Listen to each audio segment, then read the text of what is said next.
This is your product preview video. So what you're looking at here is a scientific notation setup. Everything is a background except for the numbers, the symbols, and this times 10 so that you can move it closer or move it further away. So you can use this in a couple of ways. You could use it as an in-class demo showing how you move the decimal point from the normal number to scientific notation or from scientific notation to a normal number. You could also have students use this individually, especially if you have students who are struggling with understanding scientific notation. It may help them to actually be able to move the decimal point themselves and help it sink in. So, first thing I would do is go from normal number to scientific notation. If you're going to do that, you can do it two ways. You can do a text box where you click down here where it says T, click in the normal number area, and you can adjust the font if you click where it says display here. So let's say we have 123 and we want to write that in scientific notation. Okay, well, what I would ask first is where would the decimal point go? Hopefully the students will know that the decimal point would be after the 3. Then in scientific notation, you could again have them type out a text box, or you can click on each individual number and duplicate it, and then just drag them up here into the box along with another copy of the decimal point, and ask them, all right, where should it go in scientific notation? Well, for the most part, decimal points in scientific notation are going to go in between the first two significant digits on the left. So I'm going to put mine here.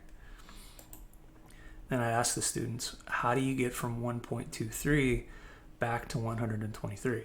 Because that's the key to understanding what to put for the exponent of 10. Hopefully they'll realize that, hey, if I take the decimal and I move it 2 spots to the right, I got the same thing. So you can drag the times 10 over so it's closer, duplicate a 2, and drag it up here on the 10. There you go. 1.23 times 10 to the second power gives you 123. Trying to connect that idea of the exponent on the 10 being the direction and the number of places that you move the decimal. Since it's a positive 2, you'd want them to move it 2 places to the right. Now, you can also use this in the other direction. If you have a student who has trouble translating from scientific notation back to a regular number, what you could have them do is this. Let's say that you gave them, we'll say 7.21 times 10 to the, here you can use this larger dash for a negative sign. We'll say times 10 to the negative 2. And you can have them write it as a normal number.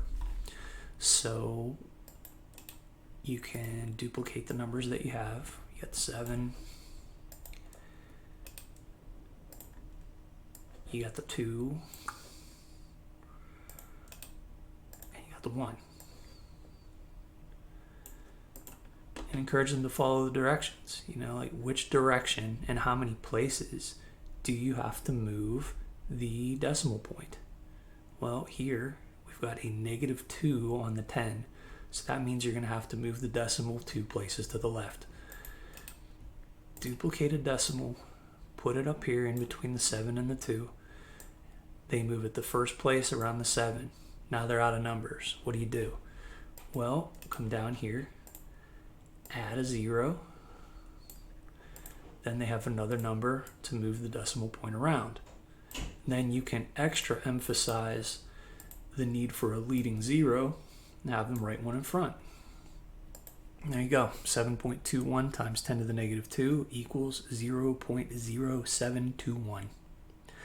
Just make sure when you're done that you delete everything except the times 10.